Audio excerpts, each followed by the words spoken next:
Sir जैसा कि आपने कहा कि आपका इंटरेस्ट खेल में नहीं रहा करता, तो वो आपका इंटरेस्ट कैसे नहीं, खेल का अखबार छूता ही नहीं, वो आप अपना इंटरेस्ट फाइंड आउट कैसे करते थे? वो मैं मतलब अपने दिमाग से, मुझे नहीं मजा इसमें, हॉकी नहीं मुझे पसंद है, मुझे फुटबॉल नहीं पसंद है, मुझे क्रिकेट नहीं पसंद है। जैसे कि आपको एजुकेशन फील्ड में बहुत ज़्यादा इंटरेस्ट था, लेकिन आज की यूथ को बहुत सारी चीज़ें उनको पता ही नहीं अपना इंटरेस्ट क्या होता है। उनको खुद जगाना पड़ेगा, वो कैसे फाइंड आउट कर सकते हैं? खुद करना पड़ेगा आपको। मतलब कोई प्रोसीजर, कोई हम नहीं तरीका? बताएंगे कि इसमें इंटरेस्ट जगा लो, ये खुद इंटरेस्ट आता अंदर से, साथ में पड़ती है। जैसे कि देखा सपोज उसका क्या बताया था, अच्छा लग रहा है, इंटरेस्ट आ रहा, तो कैसे आया? देख कर आया। सुन के इंटरेस्ट आता है, बोला IAS बना, PCS बना, उसका अपने इंटरव्यू पढ़ा, इंटरेस्ट कभी कभी प्लस पॉइंट इस सब्जेक्ट में इसका अच्छा नंबर आया, मॉडर्न हिस्ट्री कैसे पढ़ता था ये, ओके ये हिंदी में ऐसे पढ़ता था, ये ऐसे लिखता था। तो आपका इंटरेस्ट आपकी दिनचर्या पर डिपेंड कर जाता है, डेली रूटीन पर। बिल्कुल।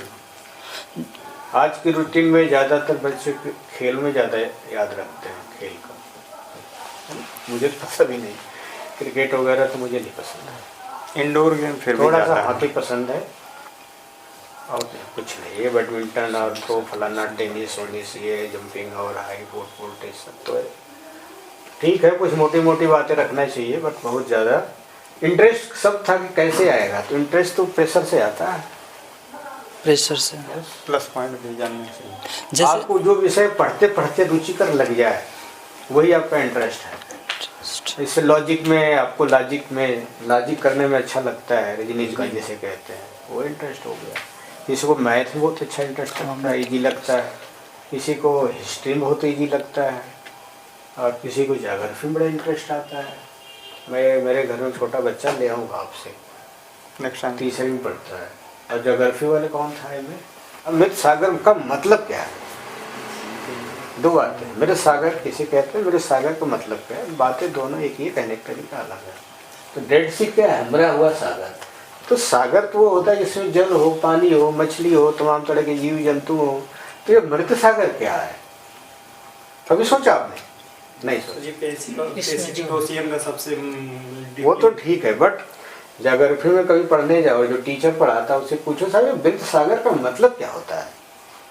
सागर तो कॉमन है ना, पानी रहेगा, महासागर, सागर पानी होगा, तो क्या मृत सागर कैसा है? सागर है, इसे मृत क्यों कहते हैं? जिसे इसमें कोई जो बहुत ज्यादा है, जैसे वो बहुत ज्यादा वहाँ जो ऑर्गेनिज्म है वहाँ सर्वाइव नहीं कर सकते, मेजरमेंट किया गया है, तो इसीलिए उसका नाम डेड सी दे दिया गया, क्योंकि वो अनयूजेबल है बहुत ज्यादा। और कुछ बताओ, उसमें इस देश में है जीव जो सर जॉर्डन में साइड की बाउंड्री देश में बताओ।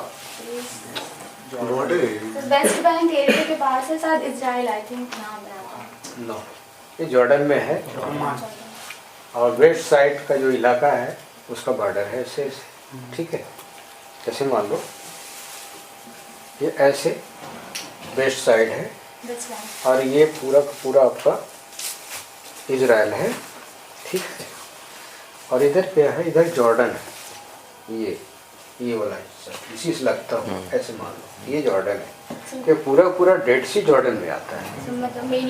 वेस्ट साइड जो है ये इजराइल का हिस्सा आता है। डेड सी ऐसा है कि किसी नदी का पानी नहीं आता है, थोड़ा मोड़ा पानी बारिश का आता है, और डेड सी में जो पानी है वो टोटली खारा है, पीने के योग्य नहीं है, बिल्कुल ही पीने के योग्य नहीं है, इसलिए पानी का बहाव नहीं होता है, इसमें कोई जीव जंतु नहीं, सर्वाइव नहीं कर, इवन कोई शैवाल तक भी नहीं है, केवल खारा जल है।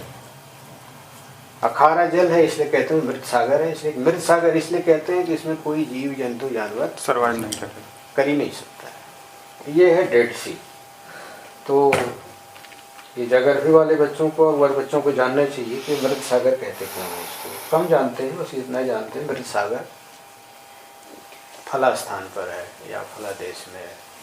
तो ये पढ़ाने वाले टीचर के ऊपर डिपेंड करता है, वो कैसा पढ़ा पाता है, एनालिटिकल ज़्यादा, और यही समझने वाले के ऊपर है कि मृत सागर तो लिख देगा हर जगह किताब मृत सागर है। तो मृत सागर क्या है? या तो पढ़ने में चूक कर जाते, या समझने में चूक, पढ़ लिया समझ नहीं पाया, तो ये बात है। अब सबसे गहरा गर्त कहाँ पर है? ज्योग्राफी का मरियाना। ठीक है, किस सागर में है? महासागर। कितना गहरा? 11 ओके, 0 to ठीक है। उसमें एक क्वेश्चन आता है, प्रशांत महासागर के किस हिस्से में है ये? सर नॉर्दर्न पार्ट में है ना? यस। तो ये चीजें मूल बातें होती हैं, जान लें। अच्छा, केवल आप रट लोगे कि ये नादान फान में है, फलाना में है, जब तक उसका पूरा एक पेज पढ़ोगे नहीं ना, कॉन्सेप्ट नहीं बनेगा। जैसे एक लाइन का सवाल आया, याद कर लिया, ठीक, इतने याद रहेगा, उसके आगे नहीं याद रहेगा। अगर उसके आगे क्वेरी करेंगे तो नहीं याद हो पाएगा। कोयला किस क्वालिटी का सबसे अच्छा होता है? एंथ्रासाइट। कितने % कार्बन है उसमें? 95+। ये कोयला अपने देश में कहाँ कहाँ पाया जाता है? कश्मीर एरिया। केवल यस। बस? मेनली कश्मीर एरिया में ज्यादा पाया जाता है, बाकी माइनर में आप शायद दक्षिण भारत में भी शायद नहीं, वो रेजिडेंट ऑफ ज्योग्राफी, इसलिए आपको sorry sir not sure but I think मतलब मेनली कश्मीर एरिया में ज्यादा हाँ, पाया जाता है। और देशों सब चाहे छोटा इंसान हो चाहे बड़ा हो को खाना। तो हर कोई खाना था, तो इससे इनका अच्छा खासा कलेक्शन भी हो जाता था। और इससे एक मतलब था रवैया कि उनकी जो है मोनोपोली है, मतलब और कोई प्रोड्यूस भी नहीं कर सकता था, उन्हीं के लोग प्रोड्यूस करते थे, ब्रिटिशर्स ने उसको मतलब जो ठेकेदारी होती थी। तो इससे क्या था कि वो मोनोपोली भी स्थापित थी और कहीं ना कहीं इनका स्वामित्व, जैसे कि आप लोग गुलाम हो हम मालिक हैं, वो वाला भी कॉन्सेप्ट उससे फुलफिल होता था। तो जैसे कि अकाल भी फेमनान भी उस टाइम मतलब अच्छे खासे पढ़ने लगे, तो गांधी जी ने मतलब इसको मोबिलाइज करना चाहा कि जैसे पूरे इंडिया में पहले बहुत डिवाइड थे कास्ट को लेके या फिर ऐसे भी, तो बहुत डिवीज़न था। तो गांधी जी जब आए उन्होंने भारतीय समाज को समझा सबसे पहले, और जैसे कि और पहले भी प्रयास हो चुके थे, लेकिन कांग्रेस भी स्थापित थी, लेकिन वो जोड़ नहीं पाई थी लोगों को। तो गांधी जी ने इस पे सोचा कैसे एक साथ मोबिलाइज किया जाए, कुछ ऐसा एक मतलब कॉमन फैक्टर ढूंढा जाए कि जिससे सब कुछ मतलब जितने चाहे कास्ट पे डिवीज़न हो, चाहे अपर लोअर, चाहे जो भी डिवीज़न, सब कुछ एक साथ मोबिलाइज होके हम उसको मतलब प्रोटेस्ट कर सकें, अंग्रेज़ों को मतलब हम दिखा सकें कि नहीं हम आपको मतलब नीचे कर सकते हैं। तो उनको सबसे बड़ा मुद्दा यही दिखा, नमक वाला ही, कि ये तो सबके लिए नेसेसरी, अगर ये वाला मुद्दा हम छेड़ते हैं तो हर कोई साथ देगा।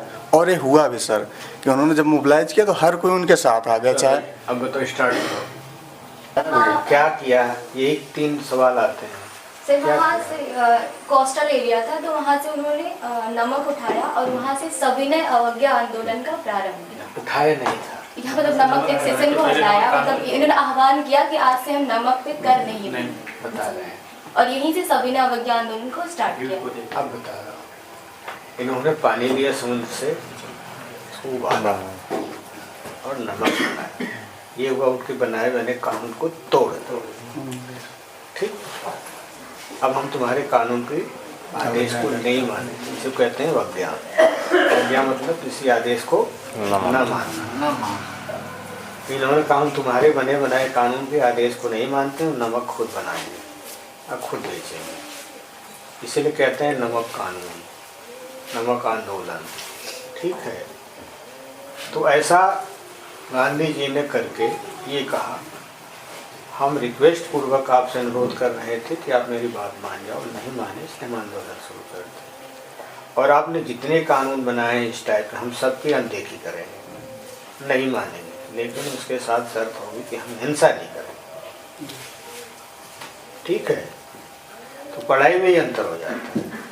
आप मॉडर्न के हो, आपको तो ज़्यादा याद होना चाहिए नमक आंदोलन। सर जैसे कि ये सोशल मीडिया इस समय काफ़ी ज़्यादा ट्रेंड पे है, लोग कोई भी चीज़ सर्च करते हैं तुरंत मतलब उनको मिल जाता है। मतलब सोशल मीडिया का यूज एक्चुअल में जो हाई लेवल की पोस्ट के लिए प्रिपरेशन बच्चे कर रहे हैं, क्या उनको ज़्यादा से ज़्यादा यूज करके जो आसानी चीज़ें मिल जाती हैं उन्हें करना चाहिए कि नहीं करना चाहिए, या बहुत रेयर केस में करना चाहिए? अपने आवश्यकता के अनुसार करो, सारी चीज़ें पेपर से मिल जाती है, टीवी में खबर मिल जाती है। हालांकि विद्यार्थी को टीवी तो नहीं मिलेगी देखने के लिए रोज, अखबार तो मिल सकता है। और सोशल में मीडिया में सिर्फ उन चीज़ों को आप देखो जो प्रादेशिक या नेशनल लेवल की है। ये झगड़े झंझट, ये मर्डर हो गया, वो वहाँ कार का एक्सीडेंट हो गया और फलाना हो गया, इसको पढ़ोगे फिर तो नहीं कर पाओगे। मतलब सोशल मीडिया में ये चीज़ से आपको कोई लेना देना नहीं।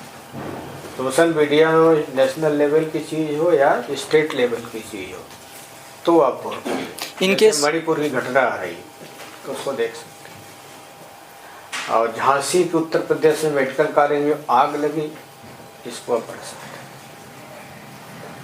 अब कार गई और 6 कारें लड़ गई या उसके पीछे लड़ती रहे, इसका कोई मतलब नहीं है ना, इसका कोई सवाल पूछा जाएगा।